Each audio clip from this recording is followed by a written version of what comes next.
Awesome. So now you know Stephanie, which is super cool, super exciting, and just really fun. I think it's awesome. Just sort of the way they get started, it's like, so cool. So now we're gonna dive into something that's gonna build on to sort of the foundation you guys have been building throughout this membership side and throughout this implementation program, which is really powerful and really sweet. And it's sort of the baseline principles of dark pool investing, which is really powerful, really huge, and a lot of things here that are going to be reiterated from sort of what you guys have been learning over time, but it's also really great to hear the same thing over and over. So you hear that same message, what's it going to do? It's going to reiterate it, it's going to make it stick, it's going to make it pouse right into you. And there's a couple of little hints and new things in here that I think are really cool, and so I sort of had a lot of connection reading and going through this section, and so hopefully you guys will start to be able to apply this and adapt this as well, because it's a really powerful part to learn from, which I think is really awesome. So with that, let's go over to the computer and let's make it happen. All right, cool. So, you know, Stephanie, there's this, she's working for her mentor guy's name is Scotty, right?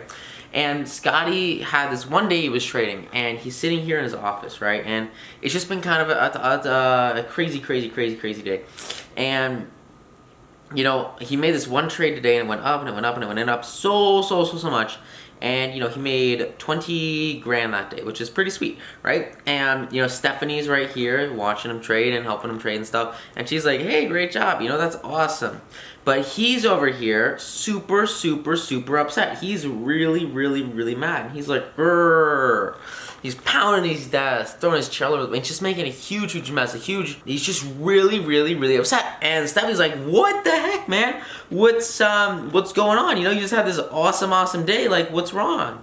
And he tells her something that totally changes everything. And this is something, you know, this is something I try to share with you guys, because like once I understood this concept, it changed everything for me, right? And it totally changes your ability to make really amazing returns, because you're not focused on the money. Because like if you focus on the money, it's so difficult, because you're always worried like, oh, am I gonna make this? Oh, I'm gonna make this. Oh, I'm gonna make it. Like, you gotta just let it come, because the market, I mean, you could have that one day where you like quintuple your portfolio, and that's your, you know, that's your best trading day of the month, right? You just kind of have to be there consistently. And anyway, so this one principle is so huge. This guy is super pissed off, and he's yelling at her, and he says this one thing that changes everything. He says it's not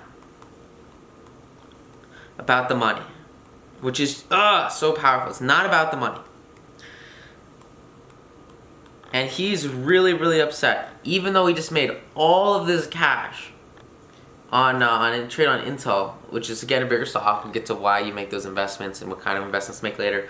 But his challenge was like he didn't follow his rules, right? This is why it's so critical, especially when you're starting out. You've got to have rules. You got to have, you know, principles that you follow. So for me, like when I was starting, I was like, dude, I'm not gonna do market trades, because they screw up market orders, really bad fills a lot of the time. So when I was starting off, I would never do like market orders. And now, you know, you sort of adapt into it, you grow into it, but you have to have set rules at the beginning, right? And so for him, he didn't follow his rules, and he got crushed. It's awful, right? It's just really a tough situation. Like, if you don't follow your rules consistently, you're gonna get screwed, right? I mean, if you keep saying you're not gonna trade if you lose, but then you lose, you keep trading, it's like you've got to stop, right? You have to have sort of just, you know, rational sense, a basic state of mind, and just be able to walk away from something if it's not working out. And that's exactly what he says here, right? It's this idea that you have to stick to your rules. You have to stick to your principles. So if you don't, you can get really messed up. Think about it like this, right? If you say you're not going to trade a stock, like for me, like I will never trade a stock again for that day, for a 9 to noon trade. I lose money on it, right? If the stock goes down and I buy it and it goes down and I lose money, and I get stopped out or whatever, I say, look, you know what, not a big deal, I'm not trading this stock for the rest of the day. And in 99.99%, like, you just don't trade that same stock again. Because I know, like, look, I got screwed the first time, I'm not getting screwed again, it's not going to happen, I'm not letting it happen. And, like, that basically is always, like, 99% of the time, like, that is the right call. And the stock keeps messing around, or it's not a good trade, or it's tough to predict. And a vast, like, every single time, right, if the stock goes down and there's money on it, it's not a good trade for the rest of the day. And so, like, you'll sort of develop these rules, you start to invest. That's a cool, like, one to start with. But it's so critical that you have these rules, and you follow them. And so he was really pissed off because even though he made 20 grand, he didn't follow his rules. And it all comes down to this one core concept of discipline, right? So for Scotty, right, you have to have discipline. I mean, this is like huge, and it's like tough because like I can sit here and I can, you know, yell at a camera at you all day and say, have discipline, wow, you know, wake up at 4 every day, it'll change everything, which you will. But like, discipline's so huge, like you just have to be able to sit there and say, you know what, I'll give you an example, right? Like I had this trade last Friday. Trade opened to $3 and it went to like $6.50 in a span of like 8 minutes, and I totally missed out on it. I felt like a doofus. I was looking at screeners and I was on my laptop, so I only have one screen. I couldn't like see the stock at the same time, and it blew past $4 in like a span of 2 minutes. And as the stock kept going up and up and up and up, like usually you've got your VWAP bands right here, sort of the VWAP right here. And the price, I mean, the price was kind of staggering pre-market, and then it opens and just, you know, goes straight up. Goes straight up, goes bam, bam, bam, goes from $3 to like $6.50. It was really, really cool trade. And so I'm looking at screeners and stuff, and I didn't really catch it right here when it went from like 3 to 4. And like this is where you get in, right? Is it goes and it explodes, and then you kind of set a stop loss like right here. But I missed this entry point. I figured out about this stock when it was kind of like right here. And by the time it was here, it was like crap. Well, I kind of missed the movement, you know?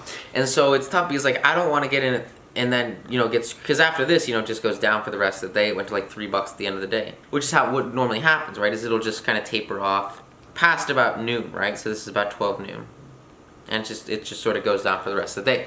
And so for me, like this was probably, you know, 15 minutes. This was from 9:30 to 9:45, and I totally missed the breakout. And you know, as much as I wanted to chase this thing to the sky, I knew inside, like, look, I've got to be disciplined. I have no clue where this company could go. There was no support resistance level anywhere in sight. The only resistance was right here, and it just broke that resistance. So there was really no accurate price prediction of where the stock could actually go, because it was already at the top of the VWAP bands. It was at the top of the Bollinger Bands. You know, if these were the Bollinger Bands right here, it was at the top of the Bollinger Bands. And there was just nothing to sort of, you know, trade, right? There was no solid indicators of what was going to happen next.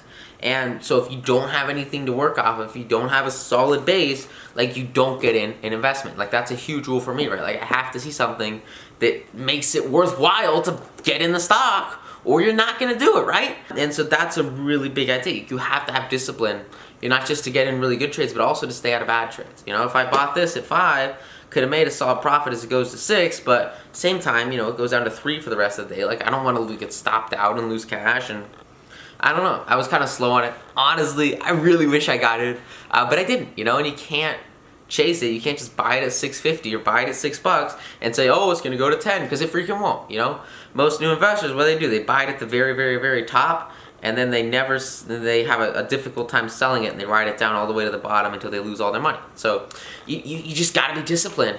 You gotta say, look, I'm gonna get in early, I'm gonna get in well, and if I don't, I'm not gonna trade it. It's not a big deal. You know, there's plenty of investments, plenty of trades. This happens every single day. There are stocks that double. Not a huge deal. I can wait for tomorrow. Or if there's another stock, this is pretty much the big one for the day. It was a Friday, so Fridays are kind of usually sort of slower. So this was only a really big one. But hey, look, you know what? Next week, it's gonna be killer! And I'm super pumped about it. So that's the key here, right? That's the fundamental concept. And that's a rule that I always live by, right? And so you had to stick to your rules. So this guy was pissed off because basically what he did, even though he made money, like he bought right here, and then he got kind of lucky because Intel just kind of kept going up. But he didn't follow his rules, you know, he didn't follow his procedures, he didn't follow his strategies. Because this, you know, this is like a 50-50 chance, maybe it's a 75-25 chance it goes down, I don't know. No one really knows for sure. And so, like, because of that, he broke his rules. And if you break your rules, you cannot break your rules. If you break your rules, you get screwed, especially in the long term, right? So even in the short term, we made money, but in the long term, if you break your rules 10 times, you know, if you make this trade 10 times at $6, and maybe 1 out of 10 times it goes to 10, but the other, you know, 9 times it goes to $2, you get screwed, right? So you have to follow those rules consistently, and you can't really look at the money side of it. You have to look at the actual investment. You have to look at the actual stock. You have to look at the stock price, the equity. You need to be focusing on the underlying asset, not necessarily the amount of cash in the trade. You know, we kind of talked about this earlier, like investors who sort of hide their account balance, hide the monetary value of their account, so that they're not as focused on that, they're more focused on the actual investments. That's a strategy you can use. I don't recommend it. Like, I think you should kind of focus on what you care most about growing, And I think it's pretty important to know how much money's in your account so you know how big your position should be. But that's sort of an application of this concept that you don't want to focus too much on the money. You want to focus instead on the trade and sticking with your disciplined rules, because that's really, really, really, really important. And so what's cool is Stephanie, she kind of takes the rules that her mentor had and she applies them throughout this book. And so we're going to see this idea of rules start to appear a lot throughout, this course and special class, this book. We're going to learn a lot more about these rules and how to apply these rules, which is super, super cool. So that's kind of the background, the basis for a lot of the topics and what she writes about. It all kind of comes from this idea of following the rules, because she was starting at the bottom, right? Like everybody else, like I said, everyone else was a guy. She was the only girl in this entire trading room, in this entire trading floor. Like everybody else was dude, and she was like, what? How am I gonna do this? And at the beginning, what was happening is basically she sort of got acquainted with this machine they had. They called it like an Iconet computer, and it was one of these really, really, really early computers. And she had this big computer, and only like huge Wall Street firms actually have this computer, right? Like this is I don't know if you guys know, like Bloomberg's are like they're like 250 grand. There's some at Georgia Tech which are like so cool, but they're like these massively expensive like things, right? And so like they had one of these really powerful computers. They could look at like the actual trades from Dark Pools, which again we'll get to soon, but she could kind of see where the big institutions were trading. And so remember we talked about this idea of really big institutions making really big investments, like hundreds of millions of dollars worth of stock. All of that would originally take place sort of off market, which we'll get to. We'll understand why. But she would sort of see, all these huge orders come in, right, on this machine. And what would happen is all these investors, all these traders, if they were going to buy a stock or they were going to short a stock or whatever, they would go and they would scream at Stephanie and say, hey, Stephanie, what are the insiders doing? What are the big investors doing to this stock? And she would come and she would look at this computer. And this is basically the point of her career where she would just say, hey, somebody just sold a whole bunch, or somebody just bought a whole bunch of Caterpillar, someone sold a whole bunch of Apple, I don't know. Then she would say, hey, sold this, bought this, sold this, go through with this trade, don't go through this trade, yay, or if somebody was selling a whole bunch of it, nay, right? Grouchy face, And so that was sort of what she was doing as she started off. She was working with these principles. She was allowing the investors she was working with to apply their own principles, and she was also trying to better them by coming in and adding this additional value of, hey, what are the big boys doing, which is super cool. So I'm really excited to introduce you guys to these principles, introduce you guys to these rules, and hopefully you got a ton of value, start to understand a little bit more about how Stephanie really got her background, because she's like, so cool, I love it, which is super awesome. So that's awesome, that's cool, that's gold. You want to make sure that you develop sort of your own trading principles over time. You start to get more into investing. One of the best ways to do that is through checklists. And kind of most significantly is just writing down your own rules as you discover them. That's sort of what I would do. I just write them on paper, and it just works really well. So you want to make sure, if you make mistakes, learn from those mistakes. If you see other people make mistakes, learn from other people's mistakes. Don't make them. That's how smart people are, right? They don't make mistakes. They just learn from other people's mistakes, and then they freaking crush it. And so hopefully you're able to do that with 9 to Noon, all the information in there. And then also with some of these examples and what we're going to talk about in this masterclass, which is super cool. So yeah, that's the foundation. That's the basis for rules and for also what she was doing with Dark Pools, which is really cool. So because you get a ton of value from this, go out there, apply it, absolutely crush it. And I will see you in the next module. Thank you. Bye.